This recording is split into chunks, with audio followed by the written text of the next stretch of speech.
and together we're making progress. Our progress is not without challenges. Some of those challenges are external, and some of them are internal. But we've done the best that we can to remain focused on the 4 E's that I campaigned on. It seems like forever that we started that campaign. But efficiency, employment, education, and enforcement have been the bedrock of our efforts. I believe our focus on these promises has been key to our shared success.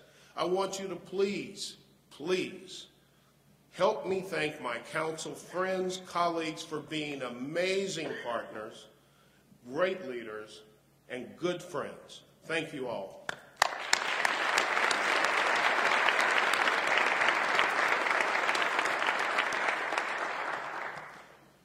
In cities, we know that we have to maintain focus because kicking the can down the road has real consequences. We have to balance our budgets just like our residents. We have to pay our bills. We can't print money. We have an obligation to those in need. Our streets don't repair themselves, and water mains don't self-heal. Snow may melt, but I've rarely seen a street plow itself. Our pensions will not magically become fully funded, and rarely will our expenses go down rather than up. Every mayor, every council member in this room on both sides of the state line understand that we are better when we compete on the same team rather than against one another. To the outside world, we are all Kansas City, and together we will succeed or fail. We happen to be the 26th largest economy in this entire country. Our region does.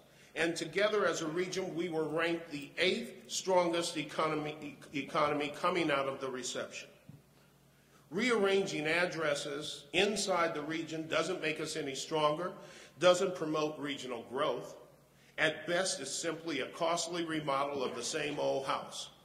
So let me stress, we are the 8th strongest economy coming out of the recession of any of the regions in this country, but the only way we can do that is when we are together.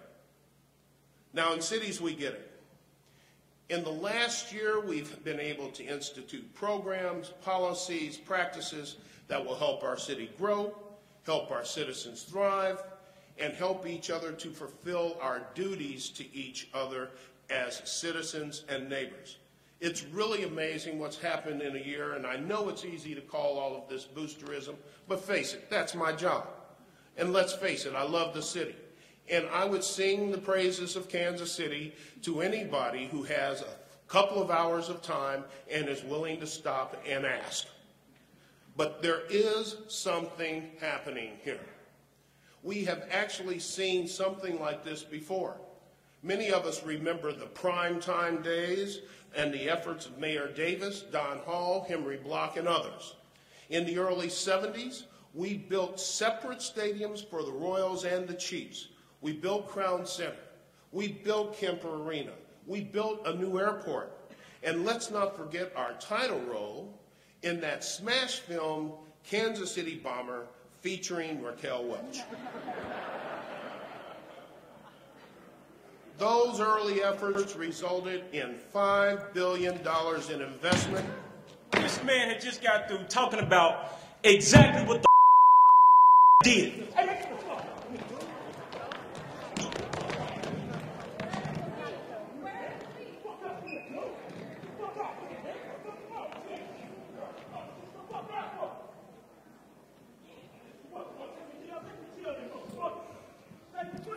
Well, that was unfortunate.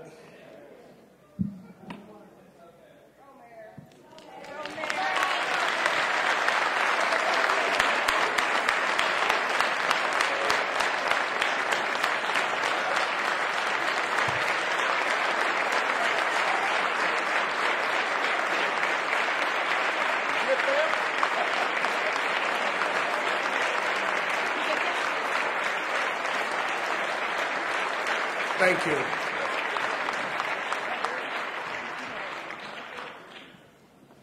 It's unfortunate that we have people who feel that somehow we've left them behind. I don't blame him for whatever feelings he wanted to express. I do have a small problem with the method, but I can...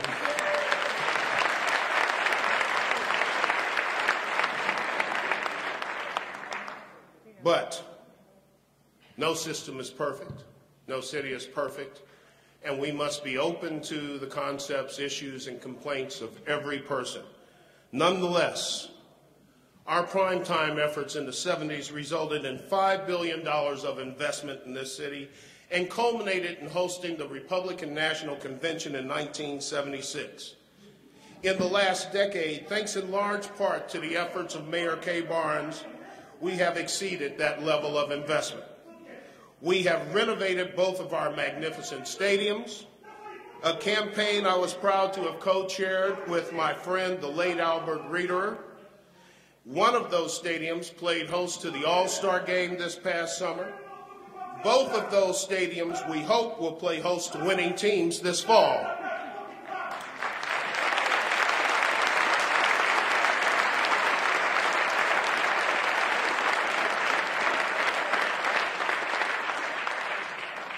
Crown Center now plays host to the crowds of Legoland and Sea Life Aquarium.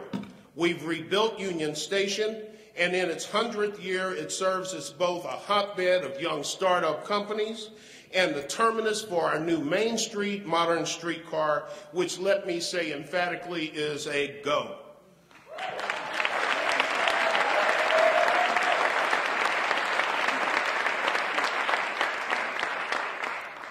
However, billions can be invested. The nation's eyes can point to Kansas City, but if we are unable to improve the lives of our citizens and residents, none of it really matters. Our focus in the last year has been on expanding the culture of entrepreneurship and innovation and include the actions we take in City Hall. Serving Kansas Cityans is our enterprise, and together we are transforming our government to reflect that mission. Since last year, we have put in place a process that establishes clear priorities and assesses progress on those priorities via the KSHB program and performance management system. For the first time, this council's priorities have been aligned and will be adopted to our budget and those performance indicators. This isn't merely an academic exercise. In doing this, we are telling our constituents that if we are spending money on projects that do not produce the results that we want, we will change. We owe this to our residents. With KSHB, we're working with the City Council, the manager, city staff, particularly Kate Bender, Julie Stinson, and Catherine Carter, to make City Hall reflect the greatness of the people in this city. I promised Kansas City an administration that would be data-driven, and that is what data-driven decision-making looks like. Exactly a year ago to the day at my first State of the City, we spoke about the fact that for decades we had not spent what we needed to spend on infrastructure. We had failed to do those hard things, but they were necessary. I'm pleased to report to you in this second State of the City address that things have changed. Together, we made the case to our residents that business as usual was no longer good business. Last year, when questions 1 and 2 were approved, something very significant happened. Both were approved by majorities in every single part of this city. In the last year, we asked for, and the voters of this city approved, over $700 million in new funding for streets, sewers, parks, and modern streetcars. That's a feat not matched by anybody in this country, any other city in this country, period. We did this by looking and doing the unheard of. We took some taxes off the books, and we did that in order to pass taxes that were needed to maintain our infrastructure. We made our residents a deal. Prior to the votes in August, we were repaving only 30 miles of our roadways when we have 6,500 miles of roadway.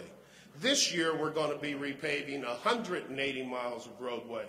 This year, the City Council will make good on the promise that we made to you, and devote $19 million, over 6 times the amount that we had last year, in order to maintain our roads and streets. I don't believe any other city in this country can say the same thing. That means fewer potholes, smoother roads, better accessibility for our residents with disabilities, all actions that show we are acting responsibly. In a time when our residents are being told by all manner of elected officials or candidates that government is the problem, in Kansas City, we're showing that we can be part of the solution. We're making those promises, and we're doing everything we can to keep them. Together, we've devoted the increase in the use tax that accompanied last fall's vote to demolishing or deconstructing every dangerous building deemed to pose a public safety hazard in the Chamber's Big 5 initiative area, the Green Impact Zone, the West Side, and 2 very notorious no-tell motels, one north and one south.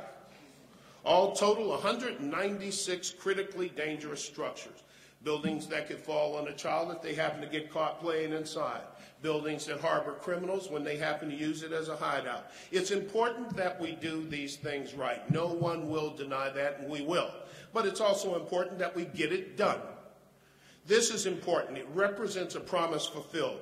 It absolutely changes neighborhoods in a positive way.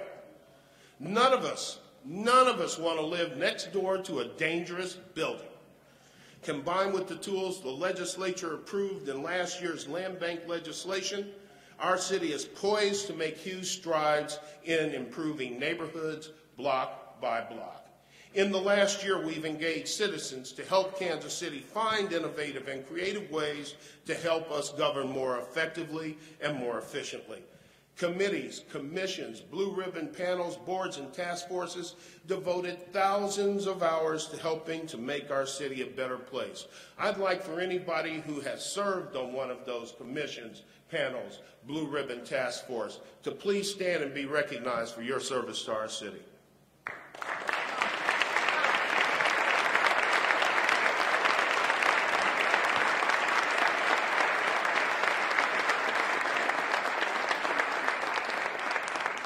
I'm pleased to say we've acted on those recommendations, and they are noticeably different.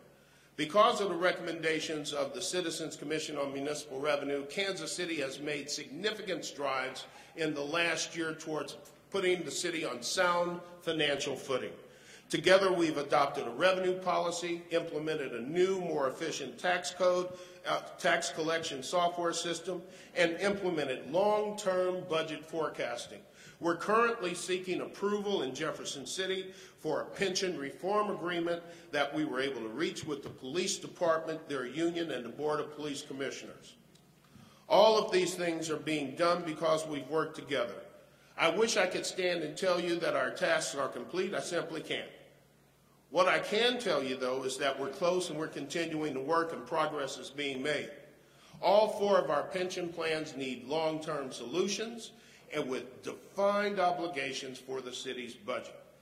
These actions matter. All 3 rating agencies have now affirmed stable ratings for the city's bonds, a change that will save the city millions in interest costs over the lives of those bonds. In the last year, we have taken actions to both take care of tax dollars and harness the volunteer spirit of our citizens to take care of the young among us. Last year, at this speech, we launched the Turn the Page KC initiative. We're moving aggressively to ensure that every single child we can touch in Kansas City can read at grade level by the time they leave 3rd grade. For the first time this past year,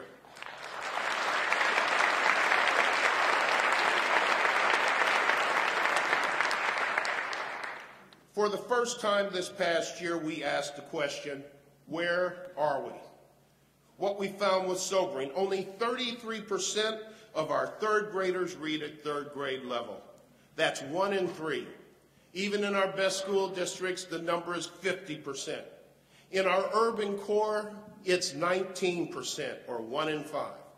Driven by a dedicated board of directors with over 50 committed community partners, Turn the Page KC is in the process of changing that dynamic. In the last year, we've made significant progress. We leveraged a small amount of city seed money into $150,000 in private money and services. We secured the donation with the help of some of our friends in the legislature, a donation of $175,000 worth of books for children. That's $325,000 that we secured to teach our youngest to read in a year. Not bad.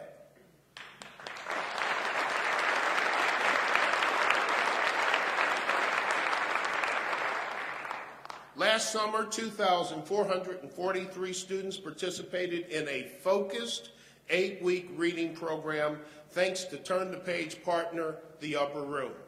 Over 3,700 volunteers contributed to 9,700 hours of time.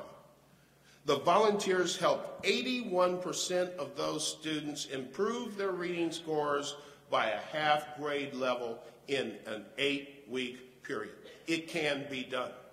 The Turn the Page program continues to tutor children throughout this year. All of us agree, if we can teach every child to read proficiently, it changes everything. It means higher graduation rates, higher test scores, higher incomes, lower incarceration rates, higher ambitions, more success, more hope, and at the end of the day, a much better Kansas City. Together, we've been able to create jobs, and we're working to bring more prosperity and economic benefit to all corners of Kansas City. We're turning the tide and helping our children succeed in school. For those most in need, we ask that the voters renew the emergency health levy on April 2. Question 1 requests renewal of the current tax levy dedicated to ambulance services, emergency medical services, and hospital and public health purposes for a period of 9 years. On April 2, I hope that we will renew the commitment that we've renewed for years in the past.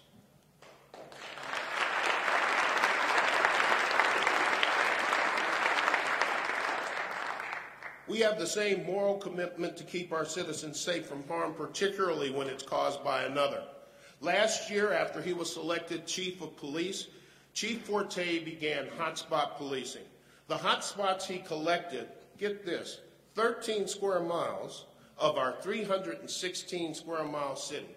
Less than 5% of our city's landmass accounts for 47% of the homicides in the city. 5% accounts for 47%.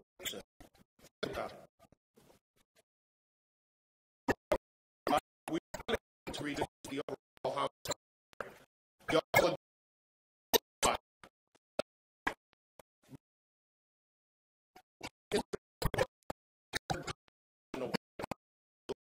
An urban person, any loss is too much. But it's going to take an approach, cooperation from our residents, trust in our police department to change that dynamic. As we stand here and speak about violence in our city now,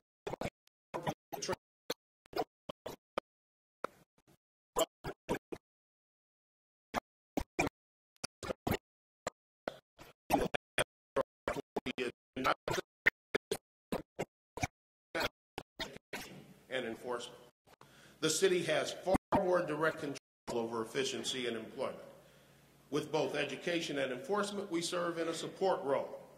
And yet we continue to work with our partners in education and enforcement to serve in as great a support role as we possibly can. Our citizens deserve nothing less.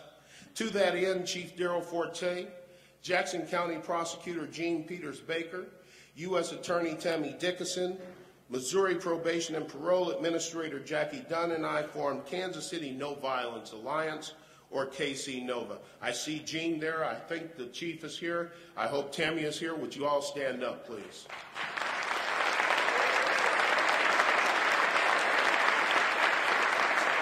Thank you.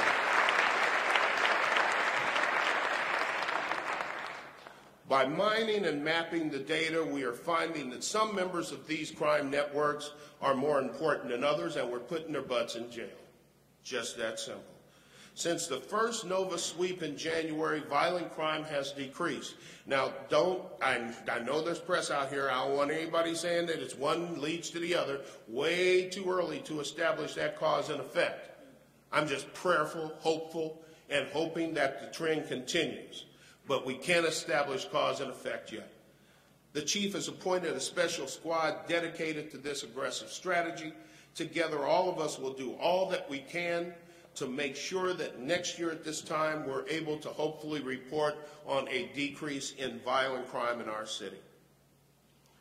Last week, I appointed a Blue Ribbon Commission to conduct a serious discussion, a community discussion, a commission composed of people from north and south of the river, east and west of Truce, black, white, Latino, rich, poor, known and unknown, to have a discussion about the governance of our police department. The current system was put in place 75 years ago, and it's now the only such system in the entire country. Kansas City devotes 20% of its general budget to our police department. It's the only department that we fund that is not directly accountable to any official elected in Kansas City. I asked that commission to do one thing: determine whether or not this is the best system for Kansas City. If it is, game's over, we go home. If it's not, please tell us how we can make it the best. And I look forward to their report and findings in October. 2 weeks ago, we were again reminded about how important it is to help kids find safe places to play and safe places to be and safe ways to be kids. Now, we had some great success last summer. Over 7,000 young people participated and attended Club KC, and they did it without any serious legal problem. They did it without any injuries that we're aware of, and they had a great time. This year, the city will double the amount of the investment that we made, from $200,000 to $400,000, with the hopes of expanding last summer's programs. But that's not enough. The city is not the caretaker of every child in this city. We have a role to play, but we have partners who need to help us in that play. But we're going to continue to try to pick up our part of the bargain as much as possible. And to that end, I've asked the municipal court to add $5 to municipal parking fines to be directed to help sustainably support youth programming in Kansas City. The fee hasn't been increased since 1990s. And as we've been reminded, the needs for quality, safe entertainment for our youth have only increased. Now, if I can take a moment, and I would just like to ask, beg, challenge, cajole, bribes, whatever, our businesses to reach out and hire our youth this summer, because we all know that when we were growing up, those of us above the age of whom having a summer job was expected, kept you off the street, taught you some skills, taught you how to work in a society, what it meant to show up on time. Even if you didn't have good clothes, they needed to be clean. We knew all those things because that's the way we were brought up. Times aren't quite like that anymore. I know that we ask our business community to do a lot, and they always come through for us. But there is no better investment that we can make in our city than to give our youth a chance. We have fine young people out there. We have young people who will succeed and surprise us no end if we simply give them a hand. Good, solid Kansas Cityans who will become good, solid adults and citizens in this city. There is no better, more effective social program than a job. And we need your help on this, and I know I can count on you. Many of these young people that we talk about live on this side of Troost. It's a place that I grew up on, a place that's suffered since I was a child, but I've come here to express that things are changing. Are they changing as fast as some of us would want? No. But you know, things that were created over decades don't get changed over 2 years' time. But because of our progress, the receivership that has sequestered so many properties east of Truce will soon be coming to an end. You have your council to thank for that. because members of your council worked extremely hard to make sure that that got done. That's no small accomplishment. On the east side, we have new construction projects underway. Homes for veterans that are being built down by the VA hospital. The Bancroft School renovations and Manheim Park have begun. The Beacon Hill project is seeing investment by UMKC, Truman Medical Center, and private money. All total this year, we will begin construction on $50 million of housing on Kansas City's east side.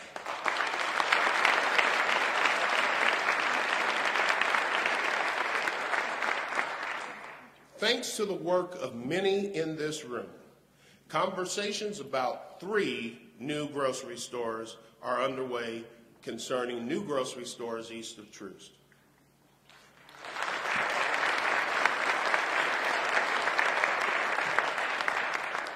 Downtown, Cordish is preparing to break ground this year for the first brand new residential tower to be built in Kansas City in decades.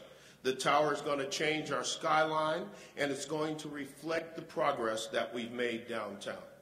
We're making over $25 million worth of infrastructure investments in critical growth areas north of the river at 1st and 2nd Creek.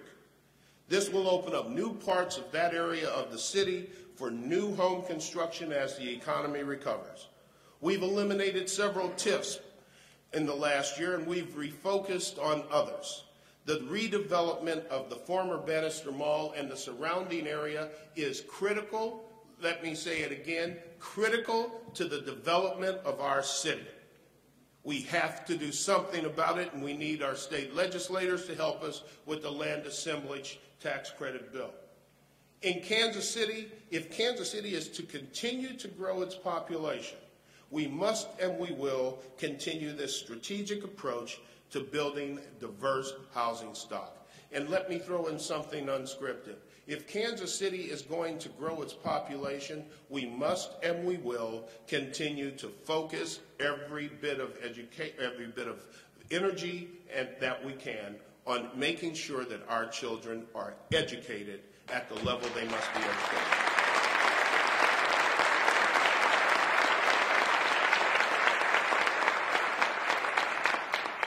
We're a city that has something for everybody and every lifestyle. Our housing stock reflects that as a great asset. In the last year, we focused on creating not just housing stock, but an environment that attracts and retains young talent. With the culmination of yet another Big 12 tournament, MAIA tournament, NAIA tournament, St. Patrick's Day parade, the announcement that we're hosting KU in a possible matchup against the Tar Heels and Roy Williams in the NCAA tournament game. There ain't no place like Kansas City in March.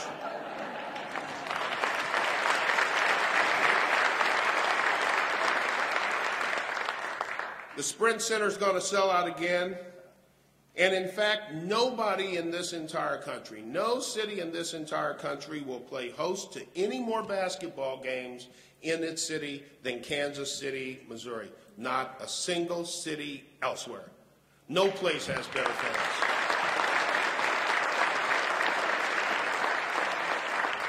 Now think about what tournament time is going to be like in 2015 when you got a streetcar running up and down Main Street. It's been a great week. Our downtown hotels were at capacity. And this week is yet another reminder that as we grow as a destination, as we see more and more people coming into our city to spend their money and add to our tax base, it's time to return to the discussion of a downtown convention hotel. All the pieces are in place. We've got a renovated convention center. We've got a great ballroom. We've got a gleaming arena. We've got the Kaufman Center for the Performing Arts. We've got a new streetcar that's going to run right down the middle of downtown, and it all sets the table for a new convention hotel. Why shouldn't we get other people's money in here? That's what it's all about.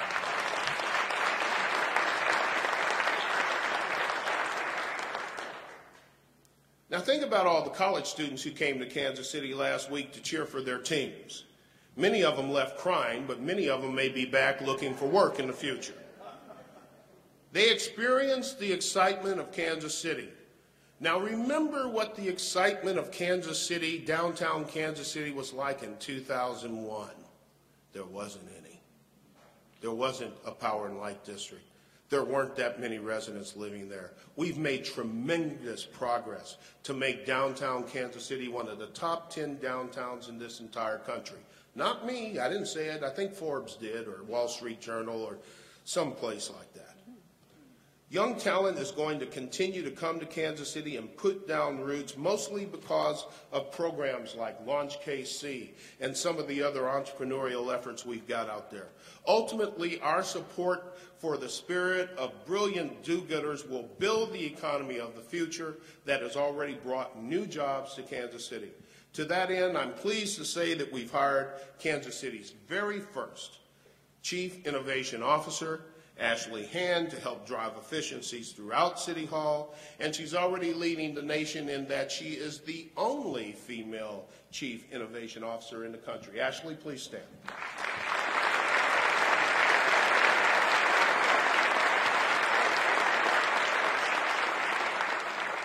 To assist in making that connection, I am pleased to impanel Kansas City's first Challenge Cabinet. At the end of last year, and in preparation for today, I put out a call to young professionals to come and help their city. Amazingly, 160 really smart people applied. Today, it's my honor to appoint 30 of that 160 to serve as my first Challenge Cabinet. Their charge is to help Kansas City become even more innovative, more vibrant, and to bring their unique perspective to how we can improve on some of our tired ways and how we can engage with our citizens on a more productive level. Would all the members of the Challenge Cabinet who are here please stand?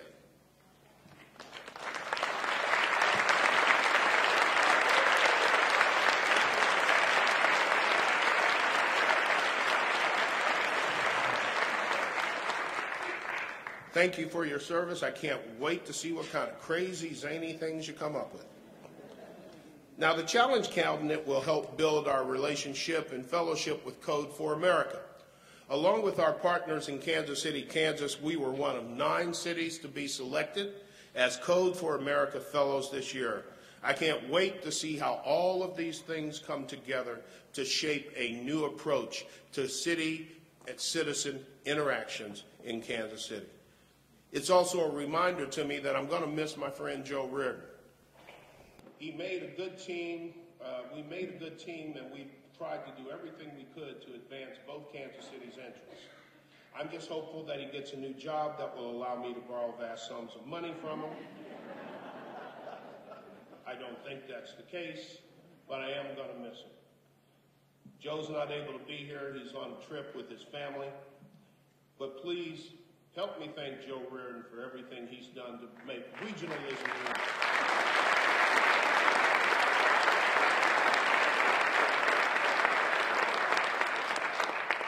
Now, together we're making Kansas City's creative crossroads into cities of entrepreneurship. And to that end, we took the advice of the Special Committee on Small Business, a group that made 67 specific recommendations. In the last year, with the help of the City Council and all those who were engaged in that project, we implemented 62 of those 67 recommendations. This year, we're going to try to complete that list. I'm also committed to completely restructuring the Economic Development Corporation as part of our Advanced KC project, and we want to do that by the end of this year. It's not an end in itself. Rather, it represents a simple realignment so that we are able to start using our incentives more strategically to get the development that we want and need. We're restructuring the EDC and its strategies to focus more on people and jobs, not just buildings and moving business from one side of state line to the other. We have to bring economic benefit to as many people in this city, regardless of where they live, regardless of what they do, as absolutely possible. Now, I've talked a great deal about innovation today, and as many of you know, I love a good launch party. Is Kirk here? Where's Kirk? There you are. Kirk, I'm looking at you, buddy. And so with the help of our friends at Mobile Earth, I'm announcing that there's a new app for me.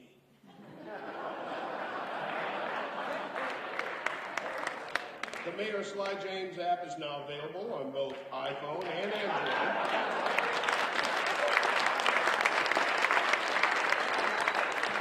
And it can be downloaded from our website at kcmo.org, kcmayor.org.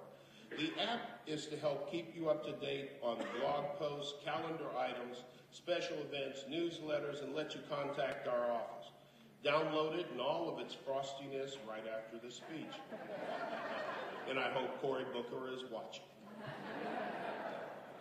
On that note, I'm very embarrassed to say that earlier this year, largely due to the efforts of people like Cindy Serco and Rick and Shaul, Jules, and others, Newsweek named me as one of the top 5 most innovative mayors in the country. But it wasn't me they were naming. I was the face on the efforts of others. They were naming all of Kansas City and the things that we're doing here to invest in our future. Together, we joined a list that included New York, New Orleans, Chicago, and Oklahoma City. Not bad company to be keeping. We are standing in a creative space.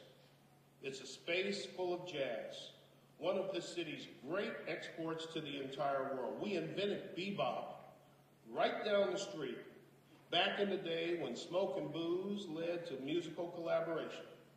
The jam session was perfected in the city, and we're still jamming today. We're improvising off one another's talents. We're finding ways to riff on each other's ideas. We're learning how to jam in areas outside of music. This collaboration comes to a head just as the first Google high-speed hookups come to Kansas City. Kansas City is a place where amazing things have happened and will continue to happen. I can't wait to see what our residents do with 1 gigabit of broadband speed. As always, we will only be limited by our own imaginations. We're the only city in the world to be sung about by both James Brown and the Beatles. And in a matter of weeks, you're going to be able to download The Godfather of Soul and the Fab Four's entire album of songs, including their rendition of Kansas City, in the time that it took for me to read that sentence. 2,000 songs in 2 seconds.